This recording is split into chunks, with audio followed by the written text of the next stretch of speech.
Hello, ladies and gentlemen. Welcome back once again to Dragon Quest VIII, The Journey of the Cursed King. When we last left off, we made it to Paragon Key, and we got our mighty alchemy pot.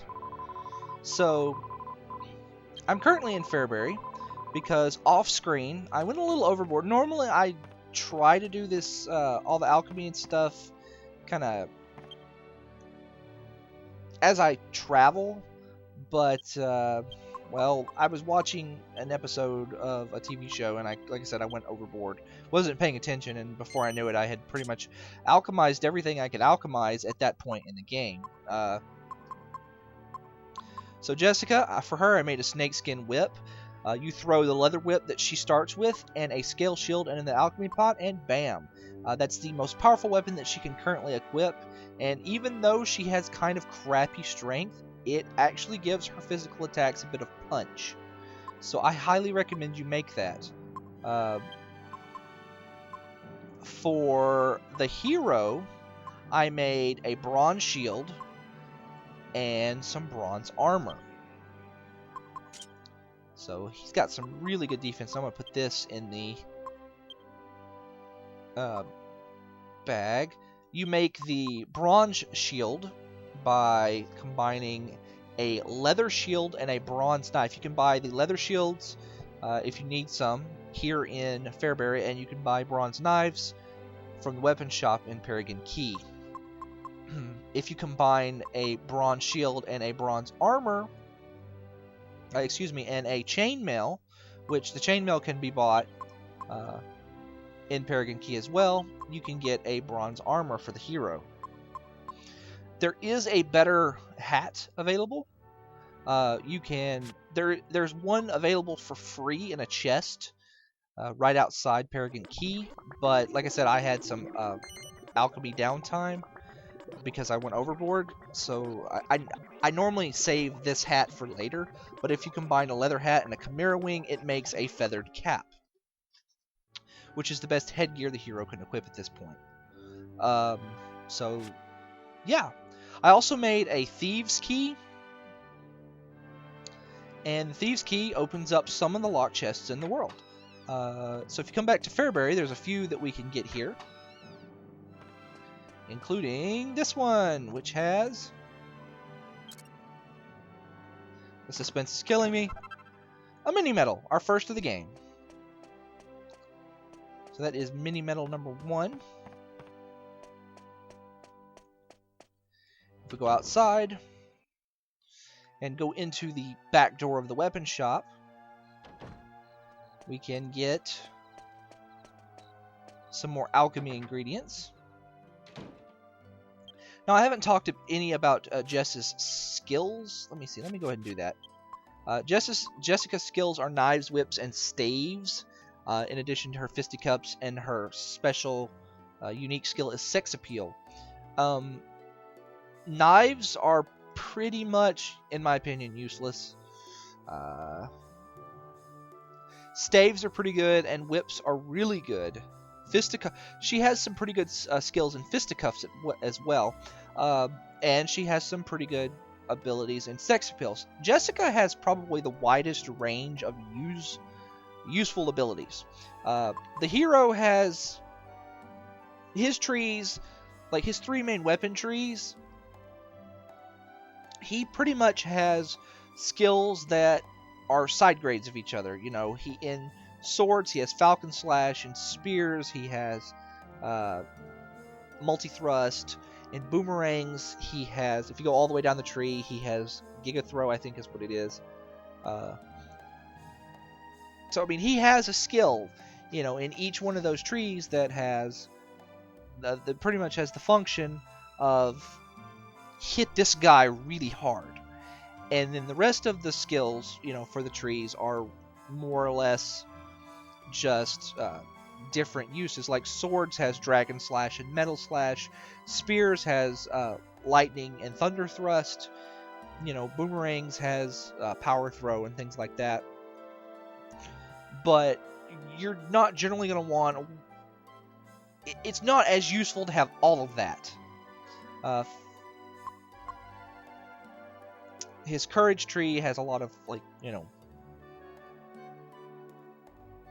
support magic in it, and like buffs, and well, not even buffs. It's more. It's got some attack magic and all that. It's really good. I'm babbling now, so I'll stop. But generally, what I'm going to do is I'm going to put a few points into staves to start with, and then I'm going to put 23 points into whips to get the best ability in the entire game, and then I'm going to put some points into Jessica's Fisticuffs for the, in my opinion, the second best skill in the game, and then it's pretty much going to be stabs all the way for her until she maxes that out. Not too much longer before Yangus learns the skill that I am talking about. It is called Thin Air, and it is amazing. It's got a 2 MP cost, hits every enemy on the screen for really good damage that scales as you level. It's amazing. It does really good damage even if the enemies are resistant to whoosh damage, which it is a whoosh elemental spell. The hero can learn it, and actually he learns it at a lower level than he learns Power Throw. Or is it Super Throw? Super Throw? Super Throw or Power Throw, one of the two. Like one of them's the lower level one, and the other one is the upgrade. And you learn the upgrade at like 52 points boomerang. And he learns Thin Air like way before that, like 10 points or more, 12 points, something like that sooner. So you know what? I'm gonna show you Intimidate.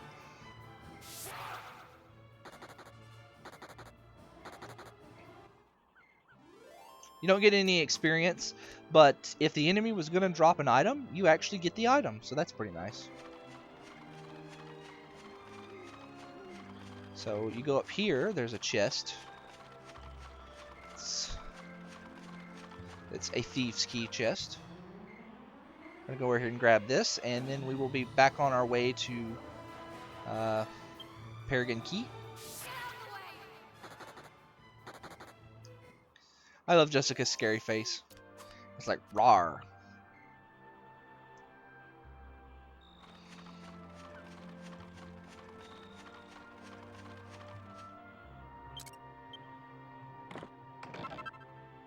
Alright, that's mini medal number 2. So we're going to zoom now to Paragon Key. And there is nothing I think that I currently need in Paragon Key. Let me check. How much money do I have? Oh, no. I need to go in there and open some chests. There's a few chests to be opened with my Thieves' Key. I forgot about that. So we're going to do that now. Almost ran off without doing that. And do I want to go ahead and buy... I could. I probably could afford it. Maybe. Let me think. Let me do some math.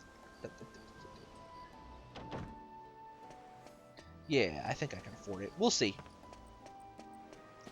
So this chest has, let's see, a boomerang in it, I think? Yes. This, if you talk to this guy, he talks about how he can't get into his chest. The locks are jammed. Or, no, excuse me, he lost the key. So anyway, this one has some money, and this one has a mini medal. So that's mini medal number 3 already.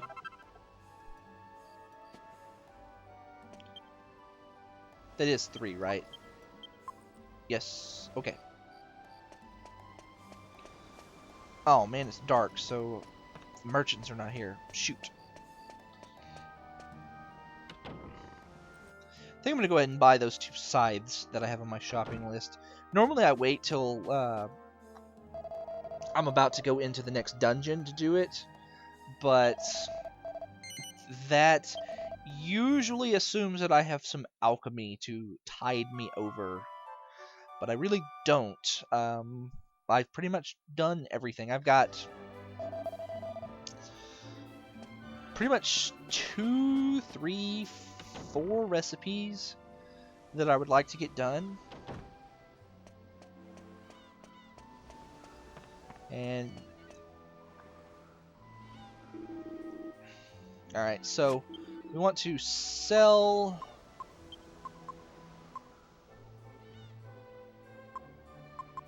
this holy water, because I don't need that. Alright, and I need to sell these copper monster coins. I need 18. Well, let me do some math.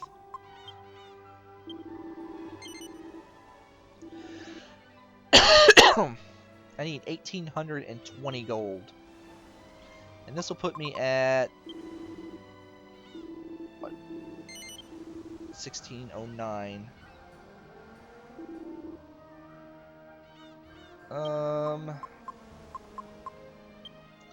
Sell this helmet.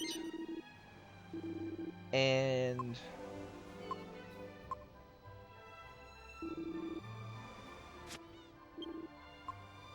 guess I'll go ahead and go outside and kill the next monster. And that'll put me over the threshold there.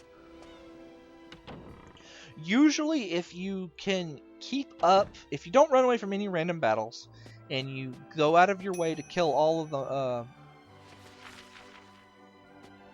the monsters that are on the world map, you are going to actually have plenty of money to buy what you want to buy. That, and if you do smart alchemy, you know. So let's do this.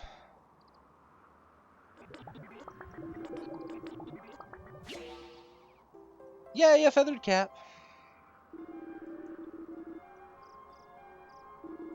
Alright, so now I want to make... I'll go ahead and throw this in the alchemy pot just so I have something there. This makes an iron spear. At this point in the game, I think it's better to leave the boomerang on, honestly, than to equip the spear. But even if you've got all your points in spears, I think it's better to leave the boomerang on.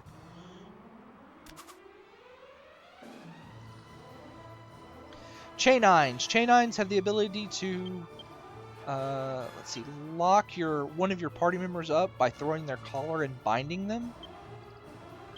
Let's see. Yeah, Jessica doesn't really have much in the way of attacking at the moment. Ah, crap. Yeah, that causes you to lose a turn. It's not really an issue when it's just like a few chainines, but like if you end up fighting a bunch of chainines and like other monsters, it can be a problem, because I've had chainines, and there's an enemy here called Dragons, and the Dragons breathe fire. Well, I've had those freaking chainines lock my party down like several times in a row, and just I got breathed to death with. Yeah, it was terrible. It was just terrible. Anyway, this is the Mullet Mallet. He's not hard at all. I'm gonna sap him. Give me a couple of extra points of damage. Hopefully he won't. Ah, he did. Okay. Somebody's gonna die, I think. Let's just defend and hopefully he doesn't hit Jessica. Cool. He didn't hit Jessica. That would have just outright killed Jessica. So he didn't hit her, so it's all gravy and all good. So we're just gonna knuckle sandwich him now. Oh, I'm glad I didn't hit Yangus.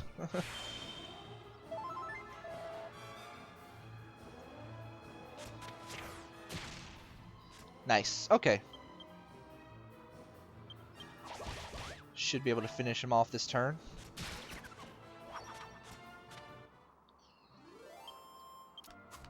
Normally, I hold off and don't make the feathered cap that I made there. I actually need to equip that feathered cap. The reason I hold off and wait to make one for later is because you actually get a free one right here. Just go ahead and heal. Heal up. I got plenty of MP now to heal. Stay up in tip-top fighting condition. Anyway, there's a chest up here, and it's got a free feathered hat in it. Feathered hat's usually something I make like towards the end of my tenure in this area when I get my last party member. I could keep going that way. There's 3 chests over there, but the enemies are harder. And generally, I just like to wait till I get my last party member before I go over there. Morphean mushrooms. They can put you to sleep with sweet breath.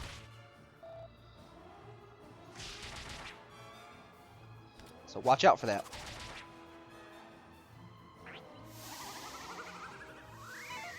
Aha! Everybody dodged. Apparently they also have kind of a powerful physical attack. Ouch, 10 damage? Thankfully 10 damage is not as dangerous as it was before we got over here.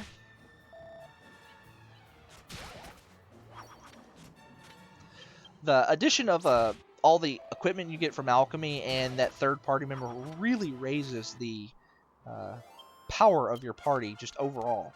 It's really good. So like monsters hitting you for 10 damage is not as big of a deal. So anyway, we got 6 more points. Yes. Padfoot. Padfoot's a really great ability. Padfoot is basically which way do I need to go? I'm lost. Oh, this way. Padfoot lowers the encounter rate. It stacks with Holy Protection and Holy Water. And it is not level dependent. What that means is if you're trying to go through an area with monsters that are significantly higher level than you, it has the same effectiveness. So it's really good. Let's see. Dinglings. Dinglings are probably one of the more dangerous enemies in this area due to the fact that they can summon other monsters. Yeah, they summon Jargons. Jargons can throw sand to blind you and breathe fire, which is really dangerous. You probably want to take the time to take out the Dinglings before you worry about the Jargons.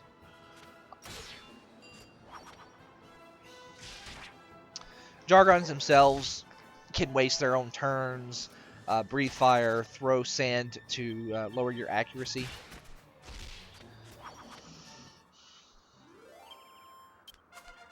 Not really as dangerous by themselves. I think the Dinglings are much more dangerous.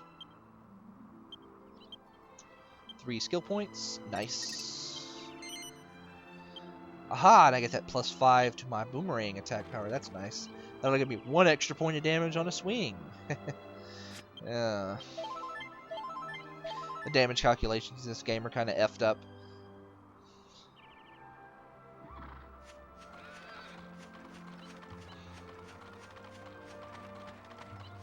At least for regular physical attacks. It's a little better for the special abilities, I think. Let me see, there's a chest over here.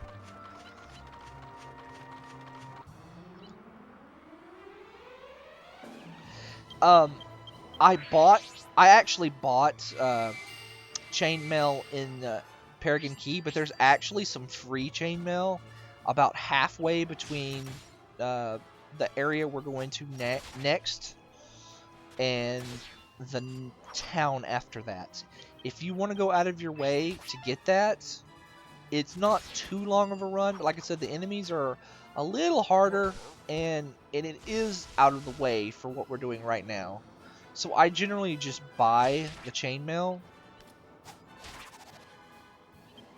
for Yangus instead of picking up a free pair. A free set, excuse me. Pair is not the correct word. Come on, Jessica, get your level. Jeez. Jessica starts off so useless when you get her in her party, but she picks up steam very quickly. Let me see. No, I'm good.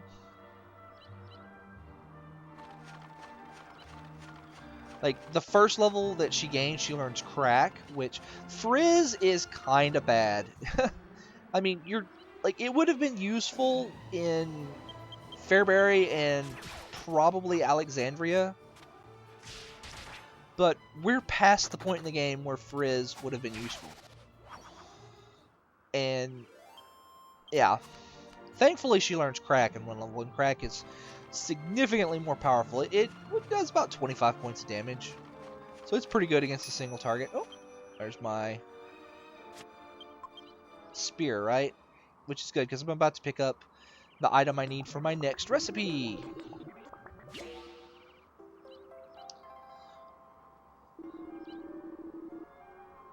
When I get to my next destination, what I'll do is I'll zoom back to Paragon Key and buy that other scythe that I need. Buy those scythes I need. Alright.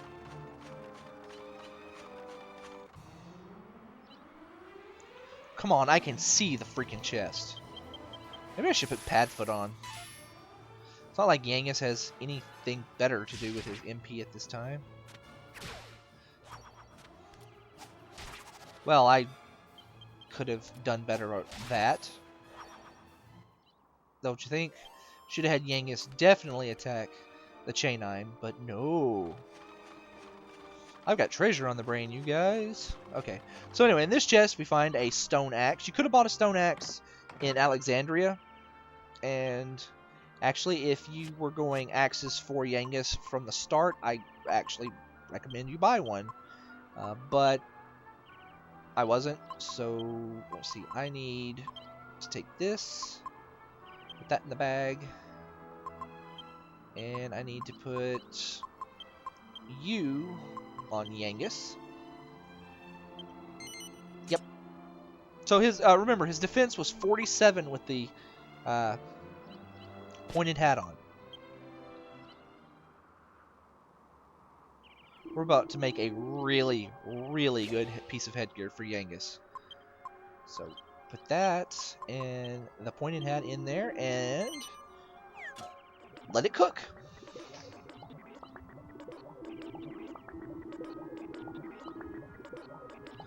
Nice. Alright.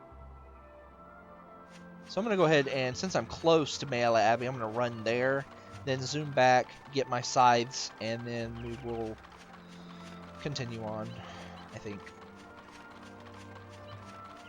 Maella Abbey's like right there to the right of me. God damn dinglings, I hate these things. There's an enemy later in the game that it's a palette swap of these guys. When they call for help, they call more of themselves. When there's 8 of them on the screen, they play the game over song, like with bells, and it just kills your entire party. It's actually hilarious. I might try to remember to show that off. But if you do not have those guys under control, it's like the game's like, no, screw you. You get to reset now.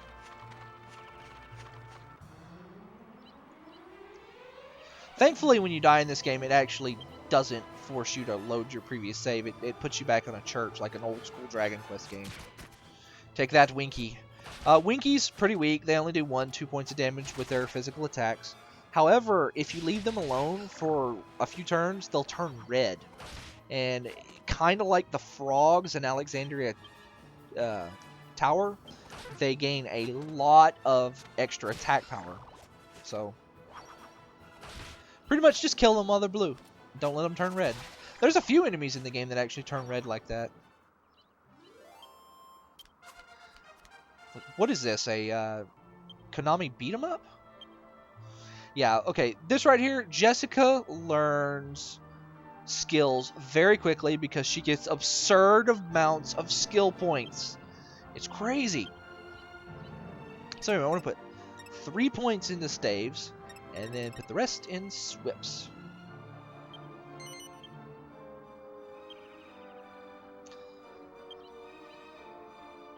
Alright. Now learn Acceleratal. Acceleratal doubles your agility. It's useful for some boss battles. Oh, really? Is it going to make me run all the way around? No, it's not. Where am I going? I need to go this way.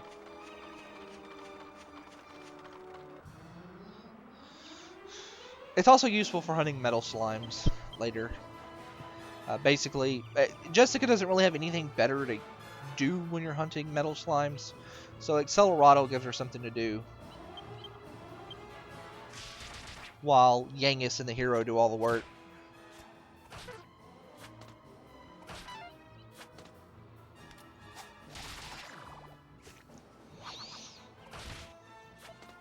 That doesn't sound very useful to you. Well, freaking...